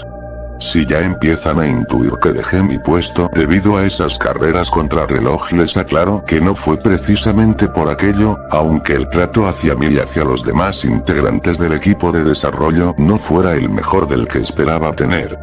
En fin, al principio éramos muy pocas personas, por no decir 2 personas, las que se encargaron del aspecto gráfico del título, ya sea dibujando tanto los modelos de los personajes como el de los escenarios y demás objetos. Como podrán ya haber relacionado, yo fui una de esas personas vacantes en esa posición y trabajaba junto a otro compañero que hacía lo mismo que yo, compañero al que llamaré por su nombre de pila, Mike. Este ex compañero mío de trabajo era un tipo, en cuanto menos, peculiar. Cuando empecé a trabajar con él las primeras 2 semanas lo veía como un tipo normal, bastante alegre y decidido a realizar su trabajo con mucho entusiasmo, incluso sabía animar muy bien el pequeño ambiente que teníamos los dos en nuestra sala. Sin embargo, fue a partir de las semanas siguientes donde empezó a mostrarme sus pequeñas peculiaridades. Siempre estaba moviendo la cabeza a ratos, como si estuviera escuchando música de rock, pero sin la pista de audio. A veces se quedaba mirando prácticamente a la nada y empezaba a balbucear silenciosamente, aunque yo podía notar que decía varias frases sin sentido a través de su boca, como si estuviera conversando con alguien que no era yo. Incluso en ocasiones soltaba alguna que otra risa nerviosa, sin que llegara a cuento de nada. Nunca llegué a entender su comportamiento agitado en nuestra zona de trabajo, sospecho que haya podido parecer algún trastorno disfuncional, pero yo no soy quien para poder afirmar eso, pues obviamente no soy experto en el tema ni soy psicólogo para confirmar estas suposiciones baratas. El caso es que Mike se la pasaba haciendo todas esas cosas mientras trabajábamos, lo que empezaba a molestarme cansinamente, pues yo quería concentrarme en mi trabajo y no podía hacerlo por cada frase sin sentido que soltaba de su boca cada 2 por 3. De hecho, recuerdo que hubo una vez que, mientras miraba mi reflejo a través de la pantalla de mi ordenador, pude notar que Mike me estaba echando la mirada fijamente hacia mí mientras fruncía una sonrisa forzada sin llegar a cuento de nada, cosa que naturalmente hizo que yo me tuviera que girar para saber qué era lo que quería, pero al instante que me giré él volteó su cabeza de nuevo a su ordenador, continuando con su trabajo como si no hubiera hecho otra cosa más que eso. Fue muy bizarro, lo sé, pude haberle preguntado a qué vino esa mirada discreta, pero como verán el trabajo era mi máxima prioridad en aquel momento, por lo que distracciones de ese tipo no eran las adecuadas. No obstante, el pico de las peculiaridades de Mike alcanzó su nivel máximo de apogeo tras la 3ª semana del 3er mes de desarrollo del título. Ese mes era de suma importancia, tanto para la empresa como para el equipo. Acclaim, nuestra distribuidora, ordenó que se debía de tener preparado un prototipo jugable del juego para ser testeado la semana que viene y así darle el visto bueno para luego añadir los toques finales y demás. Vamos, que esa semana tocaba ir a contrarreloj, sin descanso, sin pausa, todo deprisa a más no poder. Claro que hubo quejas en el equipo, pero se quedó únicamente en eso, era sumirse al trabajo o quedarse afuera, y claro que nadie quería eso, todos necesitábamos estos puestos laborales. Pues nada, yo como viento en popa volví a mi zona de trabajo y me dispuse de nuevo a trabajar en las texturas, añadiendo las que faltaban y retocando las que no estaban para acabar. Es ahí cuando Mike, quien se encontraba tan ido de sí mismo como siempre, empieza a entablar una conversación conmigo a cuento de nada en específico. Oye tío, ¿a qué todo esto es genial? No estaba de humor para una conversación sinceramente, por lo que lo corté un poco. Si te refieres a currar las próximas 24 horas seguidas de cada día de esta semana sin parar, pues mira, lo estoy gozando, ¿sabes? Todo esto. Su voz estaba muy suelta, como si estuviera recitando un poema o algo por el estilo. Esos pequeños mundos poligonales. Son perfectos. Bueno, no son como Mario 64, ¿a qué no? Dije en tono de broma, pues solo iba a seguirle la corriente y ya, aunque él ignoró mi comentario al instante. Su estilo. Su lógica. Esa forma en la que se sostiene y fundamenta. Es un paraíso bien idealizado del que se puede comenzar una vida. Su tono de voz empezó a disminuir considerablemente, empezando a expresar su diálogo en un tono progresivamente serio. Es perfecto. Es perfecto porque no tienes que pensar mucho en ello, ni te tienes que romper lo suficiente como para darte una idea de lo que puedes llegar a ser, solo tienes que seguir las reglas establecidas y vivir la experiencia sin apogeos, Mike?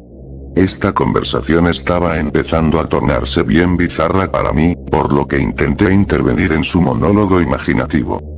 No existe el progreso, todo se mantiene fijo.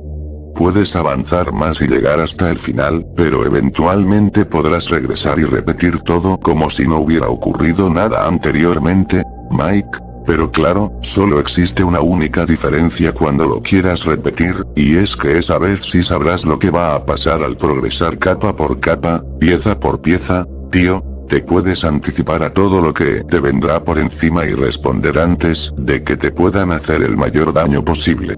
Es sencillamente sublime, pero ¿de qué me habla? ¿Tú tampoco querías controlar el rumbo de tu destino, compi? Esa fue la única pregunta que Mike me dirigió directamente a mí, aunque sinceramente no sabía qué responderle. Realmente, no creo ni que tuviera una respuesta concreta para una pregunta como esa. Digo, ¿qué le responderías tú en esa situación? Mike, ¿qué tiene que ver eso ahora en plena semana laboral? Tu propia forma. Tu propio estilo de vida. No tienes por qué pensar en un principio o en un final cuando ya conoces las barreras de tu propia realidad. Nuestras vidas deberían ser como estos programas de entretenimiento. Mike, mientras me decía esto, me desafió propinando una mirada fija con sus cuencas oculares hacia las mías, mientras me ponía una sonrisa tonta pero confusa. Debería evolucionar, como este prototipo lo va a hacer. A este punto, yo me sentía realmente incómodo. Miles de preguntas me venían a la cabeza sobre todas las cosas que este tío me acababa de soltar en un plazo tan corto de tiempo. Si ya de por sí Mike era un tipo bien raro, ese día logró convencerme de que era un completo lunático. No tenía ganas de discutir. Este tema se podría haber abordado en otro momento, en otras circunstancias, pero ahora con todo el trabajo por encima, no. Mira tío, no tengo tiempo para conversaciones de este estilo. Me gustaría ir y terminar todo esto para la semana que viene, ¿de acuerdo? La mueca burlona que Mike tenía en su rostro poco a poco fue menguando hasta volverse plenamente serio, frunciendo sus ojos como si no quisiera haber escuchado lo que acababa de decir. Fueron varios segundos los que me echó una mirada fija y amenazadora hacia mí, segundos en los que parecía ser estudiado algo por el estilo. Esperé a que me contradijera o a que me agarrara a golpes, sin embargo, se limitó simplemente a cerrar sus ojos y echarse otra mueca, soltando una pequeña carcajada y retomando su trabajo en su ordenador, sin volver a dirigirme una sola palabra durante el resto del día. Mi cabeza solamente quedó en una pausa larga antes de que volviera de nuevo con mi trabajo.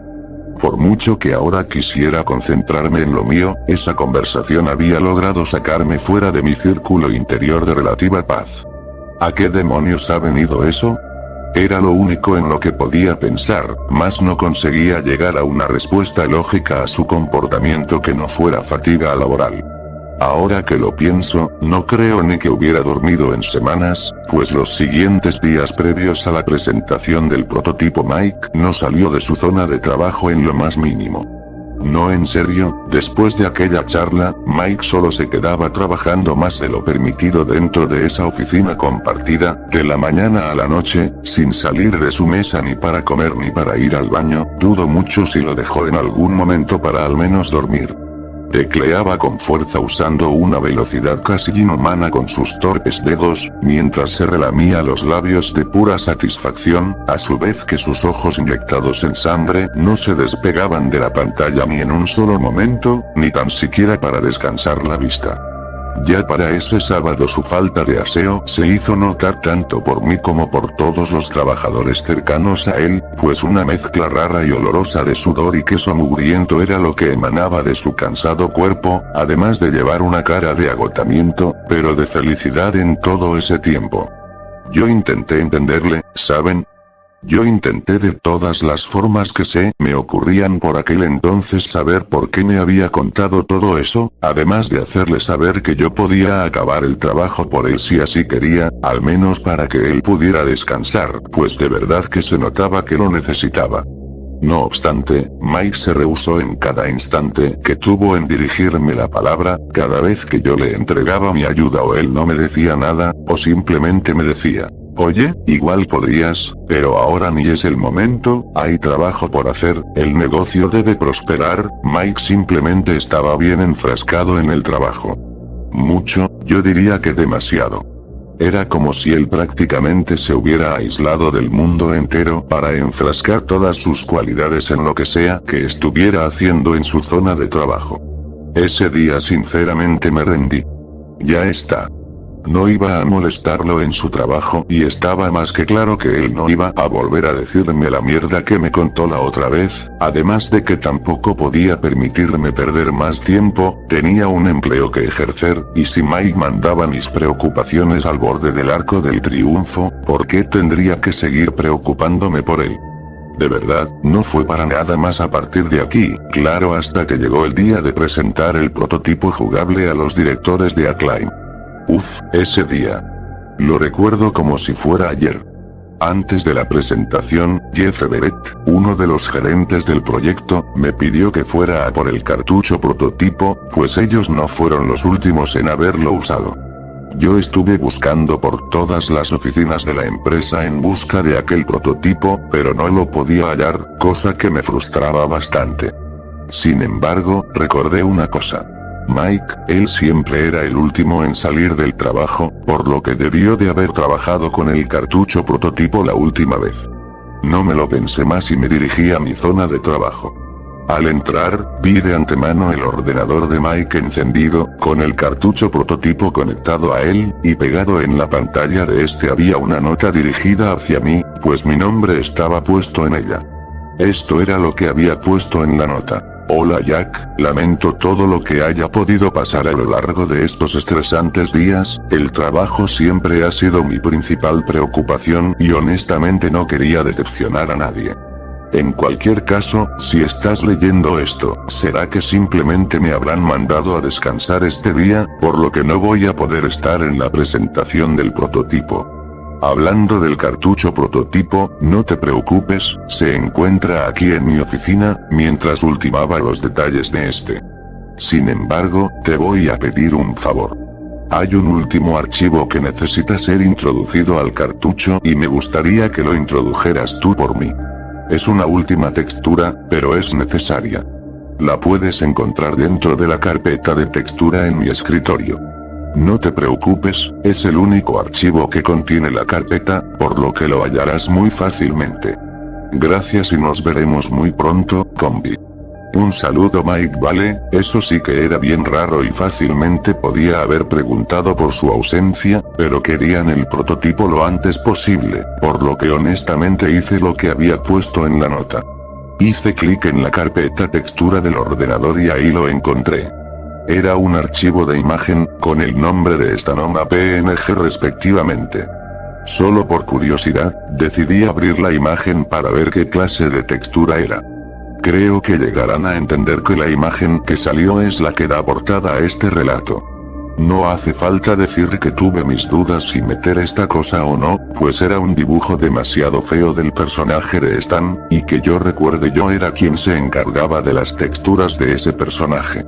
Era bien raro ver esto, pero igual supuse que se trataría de una textura para un placeholder, ya saben, un objeto puesto para probar las físicas del juego, por lo que no perdí más tiempo y metí esa imagen dentro del cartucho prototipo, desconectándolo del ordenador y dirigiéndome con prisas hacia la sala de conferencias.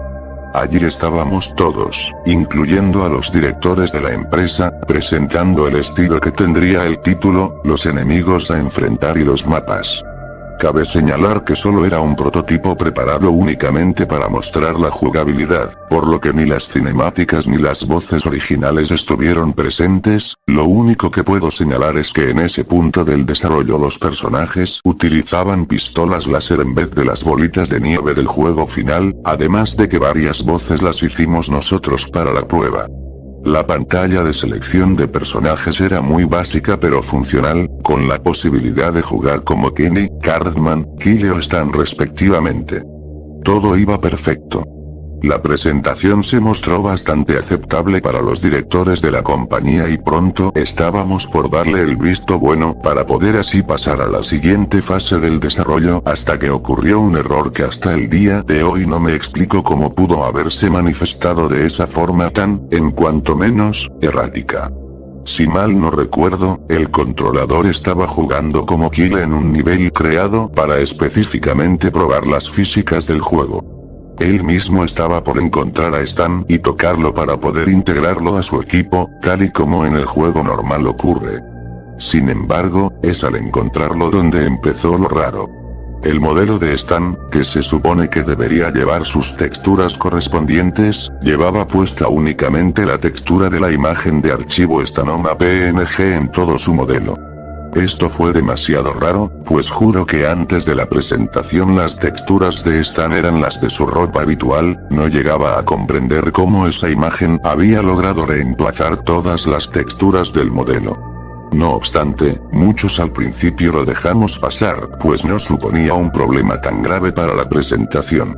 Eso sí, cuando el controlador disparó con su láser al modelo, este se limitó a chillar un clip de voz bien logrado de la voz del personaje de Stan, clip que no recuerdo que haya sido grabada por nadie del equipo, el cual simplemente decía, "Eso es dude". Tras tocar el modelo de Stan, el icono que se supone que debía mostrar la cara de Stan fue reemplazado por la de Stanoma PNG. Todos los de la sala no parecían inmutarse ante eso, sin embargo, yo sentía que algo no estaba yendo como se supone que debería. Y no, por supuesto que no se quedó en un error de texturas. Varios segundos después, el controlador encontró a uno de los NPCs, Pip específicamente, rondando por el nivel en círculos, con sus texturas correspondientes. Sin embargo, fue nada más disparar con la pistola láser y enseguida todas sus texturas fueron reemplazadas por la de Stanoma PNG. Ahora cada vez que el jugador le lanzaba un rayo láser al modelo de Pip solo se limitaba a repetir el clip de su Dude. A cada rato.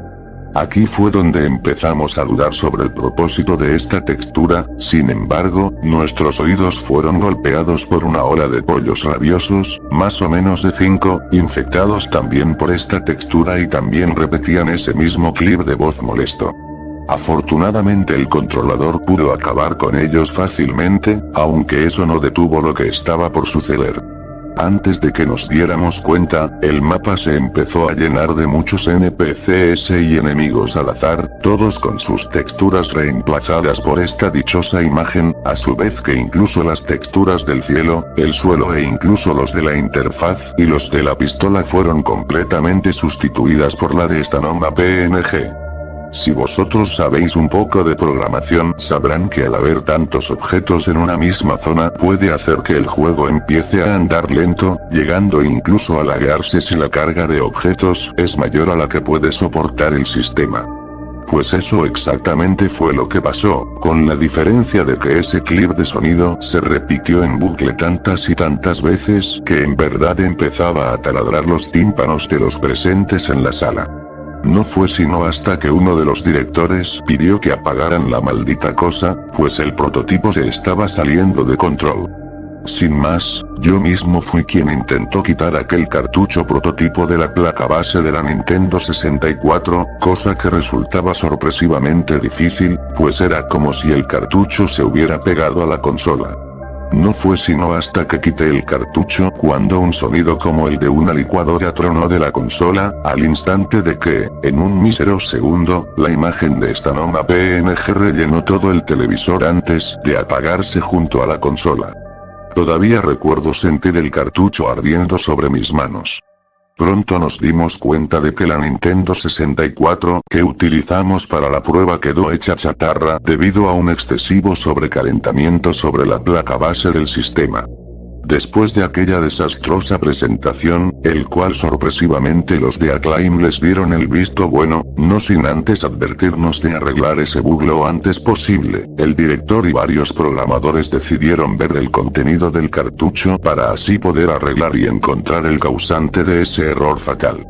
Por mi parte, todo pareció transcurrir una vez más con suma normalidad hasta la mañana del día siguiente. Ese jueves, el cual yo seguía trabajando en el apartado gráfico, fui llamado al despacho de mi jefe para que me comunicaran una noticia. En pocas palabras, estaba despedido. ¿Razones? Por intentar sabotear el proyecto adrede y peligrar el desarrollo del juego. Ellos me dijeron que el causante de ese bug fatal fue un archivo malicioso que actuaba como un troyano en forma de imagen PNG.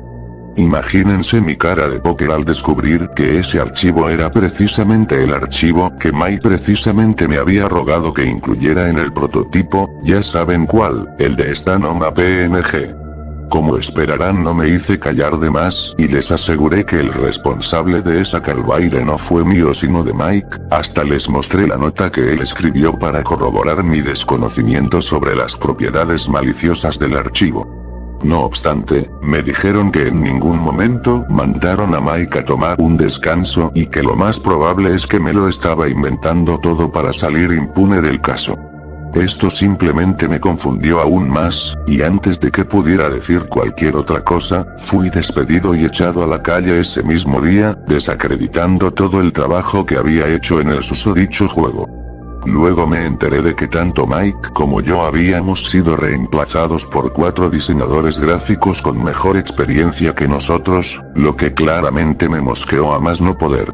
Es en serio, estaba muy cabreado, no solo por el despido, sino por lo que Mike me obligó a hacer.